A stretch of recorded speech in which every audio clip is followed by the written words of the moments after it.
Howdy YouTube. Have you ever started building something and then changed your mind, started building something else, or a different design I should say, and then going down the road on that design and you realize that's not doing it for you either and you change your design again? Well, that's exactly what happened to me on this build.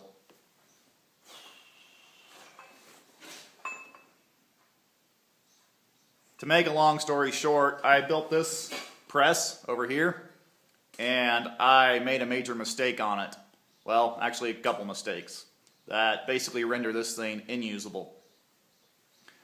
If you want a little bit of a background, I have a couple videos on making some, I guess you'll call them standoffs for a hydraulic cylinder, so I could use it kind of like a face mount for a hydraulic cylinder.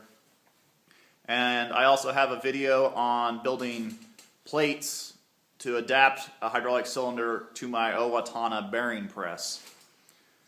So if you want to check those out, there's a couple more videos out there on kind of where I'm got to along at this point. I think they're called first impressions. You really don't need to watch those videos to understand where this video is going. This video is a standalone video. But if you just want to know a little more background about my train of thought and kind of how I got to where I am on this build, that might help a little bit. But in this video, I set out to rebuild this thing and make it right because I thought that's what I needed right now. Because right now I want to replace my pipe squisher that I take in my welding trailer, and I'd like it to be more than just a pipe squisher.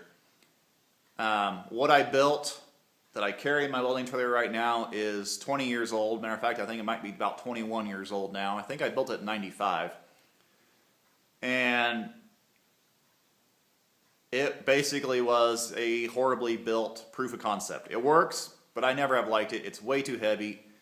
I can't move it by myself. I need a crane or a hoist, or something to lift it. It is just so heavy. And I want something a lot lighter that I can take with me. I can put on my welding truck or have it in the welding trailer, use it here around the shop, something I can move around. So that's where this was going. I thought it would be light enough. Like I said, I goofed that up. Started out here with a new piece of iron, was going to redo that design, and then along the way I realized I was totally overcomplicating this project. And I ended up with this design here that's under my leathers. I'm not going to show you that yet. You'll have to see the video. But point being, I got a whole lot of video footage that I am pretty much throwing out. So here's a few highlights of this build and a little bit of where I was going with this build. And then I had an epiphany and realized I was overcomplicating it and started on this build. So let's get to the build. I want to put it to where the cylinder is oriented this way, but I can't. So I'm going to have to orient it to where the cylinder comes off this way. So the bending force is going to be back on it like this. Not ideal, but I think it's going to be strong enough for this. If not, then I guess lesson learned and we'll do something different.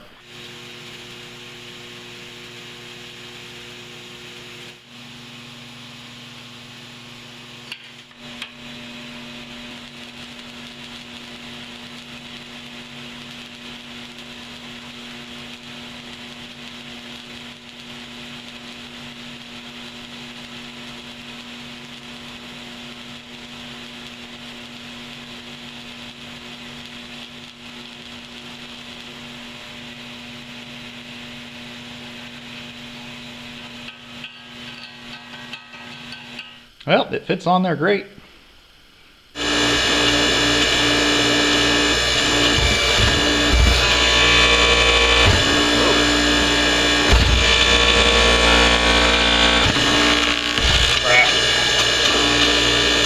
From where I'm at, it looks like it's flexing a lot. Should have put a sheet behind it. That background is kind of distracting. Ha. Howdy YouTube. I've got to get started on my hydraulic press again. I need it for a job I'm currently doing. I built this little contraption some time ago. I don't remember when. And I goofed up on it. I'll see if I can show you what I did wrong here. But if you notice, the cylinder is sitting crooked. The top of it is going to the right of the screen there. Whenever I press something with it, as this comes down, the end goes over that way pretty bad because it's pointing this way, so it goes brrrk. Another thing I don't like about this design is I thought it would be easier if these adapter plates that I made that go onto my Owatonna press over here. I designed it to where I can take off this top and put the hydraulic cylinder on there. Really nice. I enjoy doing that, switching it back and forth. But I should not have used those plates as part of this press. I should take them, these bolts should come out, and then these bolts should go into this press, not into this plate. So, yeah, I don't like where I went with it. So to replace this back spine back here, I have a piece of tubing I got from the local welding shop. It was a drop they didn't want anymore. And it is 7 inches this way and 5 inches that way.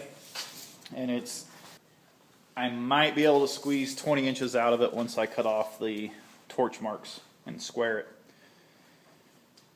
So that'll be awesome for the spine. Alright, it's been a while. Been working on the welding truck and some other projects. Built a little side-by-side cattle guard, or cattle guard for a side-by-side, I guess would be a better way to say that, UTV. We're back on this now after a couple weeks. And I need to figure out how big to make this plate. I think I already measured that and figured it out, but I don't remember now. So 8 inches plus, that's 7-inch tubing, so that's 15 inches is what I need.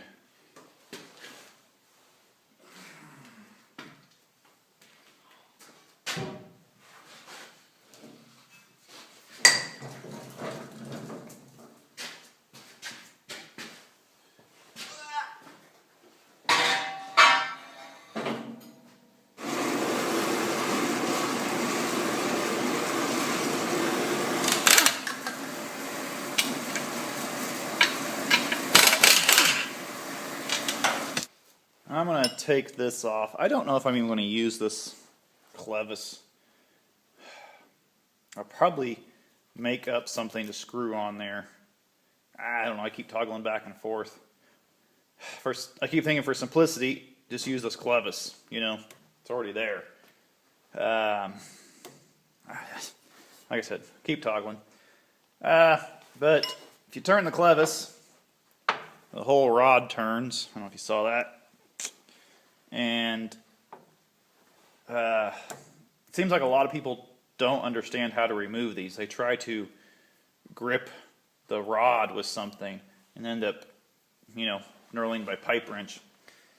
But it's real easy to remove these things. You just drive a wedge in here. And if you notice, this is actually tapered already. That's on purpose.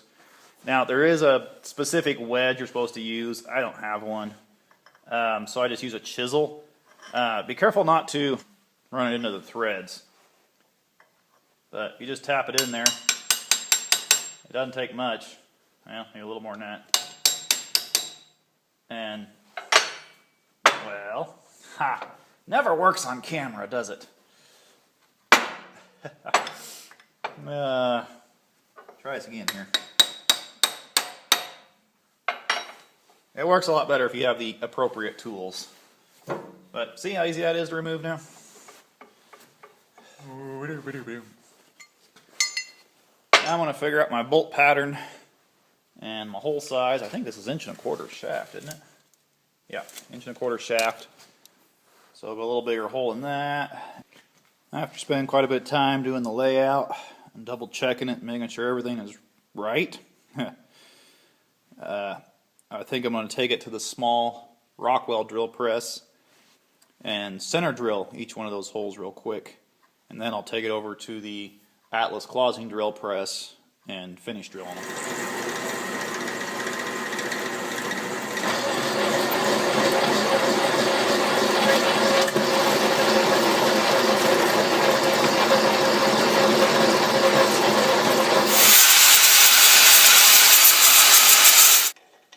Well, that one fits. Oh, no, that fits. Yay!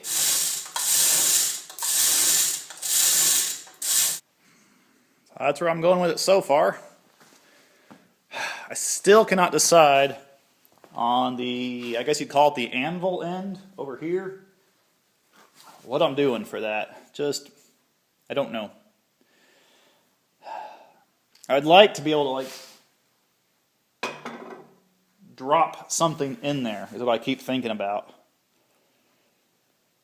I think I finally made a decision. I'm going to make this head. I'm going to use these old hydraulic rams, rods, whatever you want to call them, for a guide. And the reason I'm going to go to all that work, sometimes I squish pipe at a 45-degree angle. And boy, that sure would be handy if I could just turn this head a little bit. So it's going to be, the squisher part of this is actually going to be separate from the anvil of this. That way it can turn. I'm going to cut 2 pieces that are 9 inches long from the material that I'm going to use, drill holes in it to match this rod.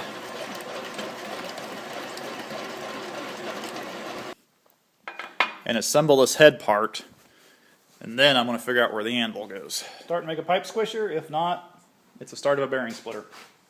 The weather forecast always makes me laugh anymore. They change it. About 3 days ago, they had for today, Friday, that it was supposed to be a high of 43 and rainy all day. And then, last night, I checked the forecast for today, and they had a high of somewhere around 60. I think it said 58, if I remember right. And like a 10% chance of rain or something. I was like, wow, that's going to be a lot better day than I thought. Maybe I can do something outside. Well, it's now 3:30 in the afternoon. The highest I've seen on the thermometer today is 43, which is exactly what they predicted 2 days ago. And it has been raining all day. I think we've had over an inch of rain. So why did they change it? When they were right the first time, 3 days ago. I don't understand the forecast. I was looking at the video footage of this build this morning. It's Saturday morning. And just going over it, making sure everything was in focus, making sure the lighting was good, which, by the way, the lighting on this area of the shop is actually pretty bad. If you notice, the footage is kind of grainy. I don't have enough light over here. So, my apologies for that. I didn't realize that. But the point being is I realized I am seriously overcomplicating this build right now. I've been wanting to make a horizontal press, which is the reason why I've been going with this whole arrangement here. I would really like to have one. I'd like to have it small enough I can take it with me. But what I need right now is a pipe squisher. So that's why I started making this thing. But I'm overcomplicating it by trying to use it on the horizontal press. Basically, if I attach these 2 rods to this plate up here by the cylinder, I don't need this tubing in here at all. This is its own little press right here. It'd be lighter weight, it would be smaller, it would be much easier to take with me. I have the layout done. Bunch of lines, bunch of dots. Start drilling.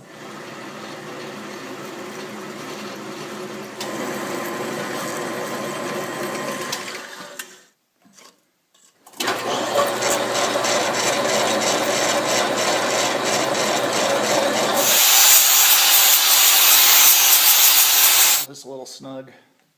Bolt ain't quite straight, so when it comes around to one spot on the bolt, it's a little tight. That won't bother nothing. See if this fits in there.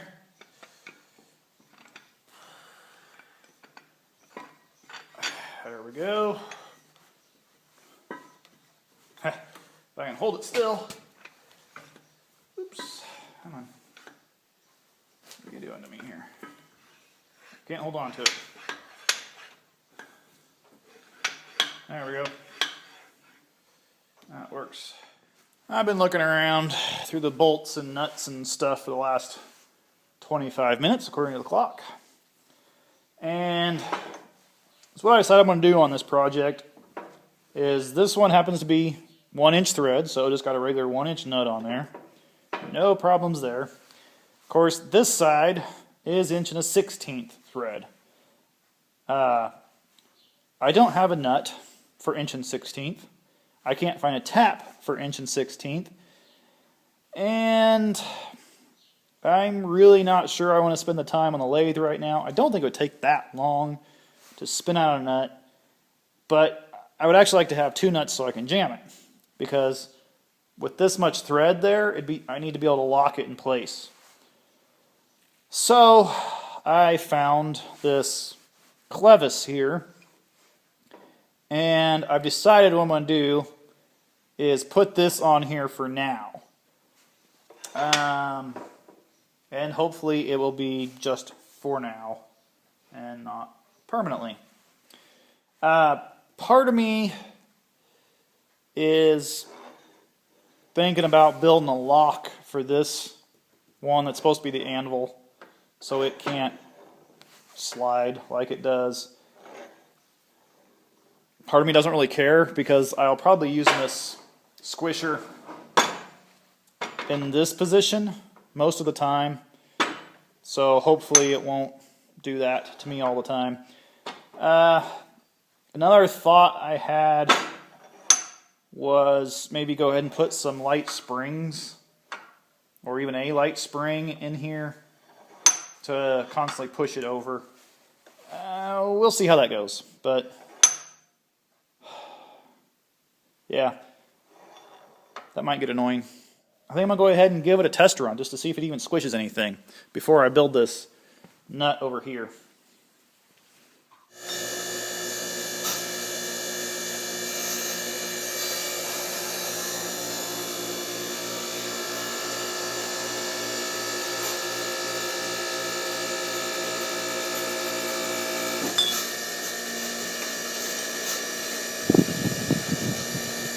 Do the other side, why not?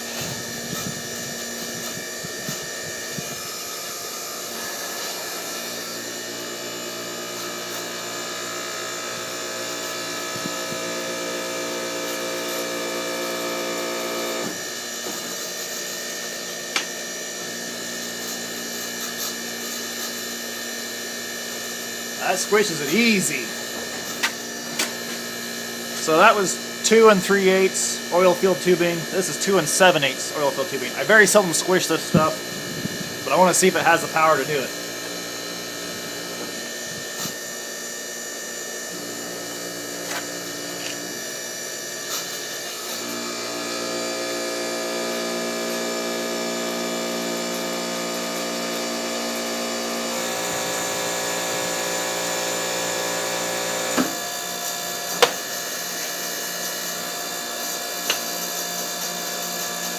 That's about 1800 psi is what it took to squish it. Probably out of focus, but it worked.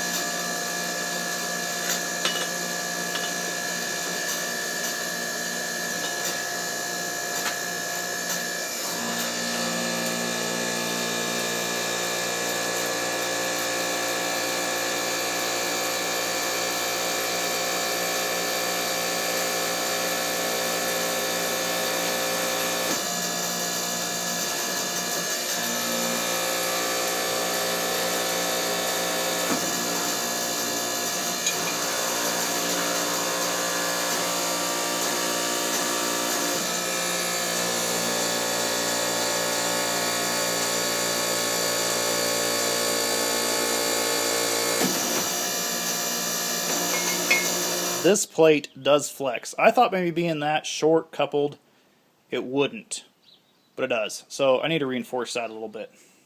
Oh, by the way, when you're sliding these pieces of metal back and forth, keep your hand out of there. Oh, Yeah, that kind of tickles a little. I caught it right here in the corner when I pulled that piece of metal back. Smashed it between that corner and that corner. Ooh. Owie. So to reinforce this a little bit, 1.5 by 3/4. Yeah. Cold rolled stock. I'm going to set it up there like this. Actually, I'm going to put it as high as I can go so I can just barely clear this pipe nipple back here, honestly. That way the weld can kind of sit in this corner. So I'm going to take and sand all of that scale off of that, and I'll figure out where this goes exactly. Just give myself a few thousandths of clearance in there, and start welding.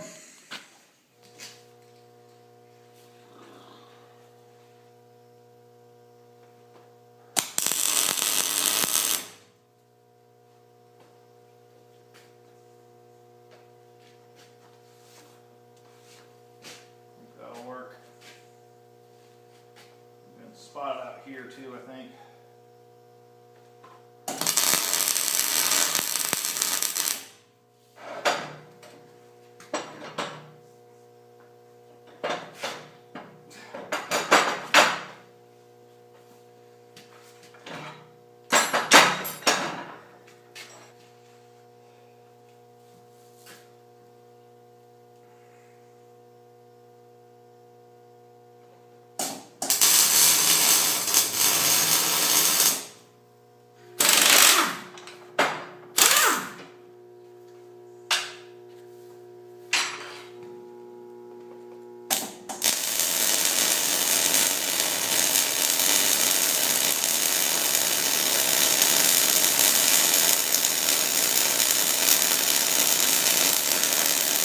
That thing is hot.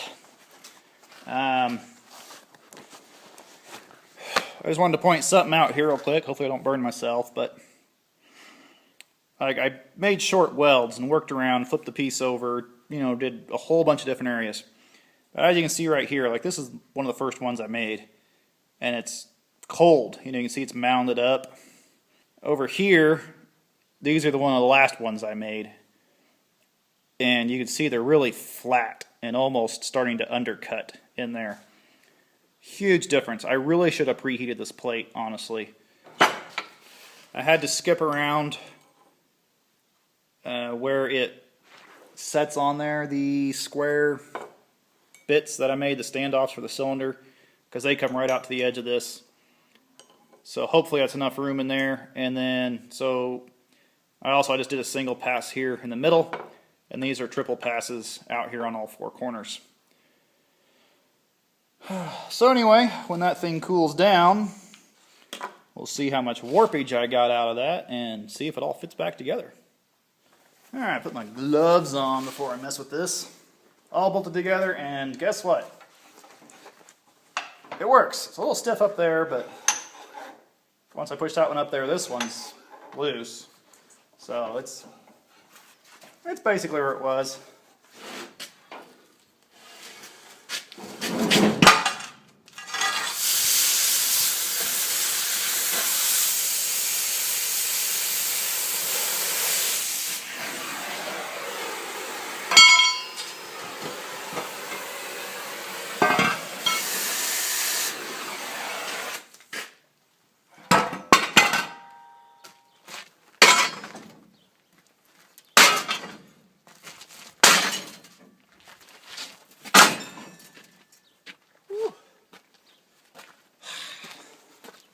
So there it is, YouTube.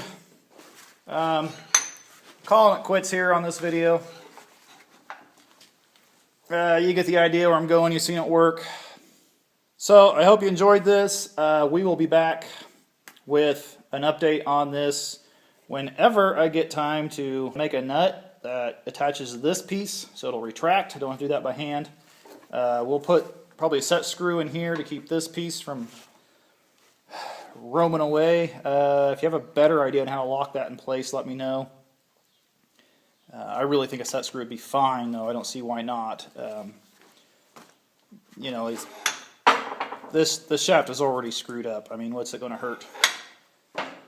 And then I also want to put a rod coming off of this and go up and mount it to my controls. I'm going to mount my controls over here somewhere so I can do the automatic return thing again with it. But that'll all be as we go along. I'll just have to do it here and there as I get time. No idea when that episode's coming out. But if I have got to that episode when you watch this video, then right here will be an annotation that should take you to that video. So thanks for watching, everybody. Please subscribe so you don't miss the next episode.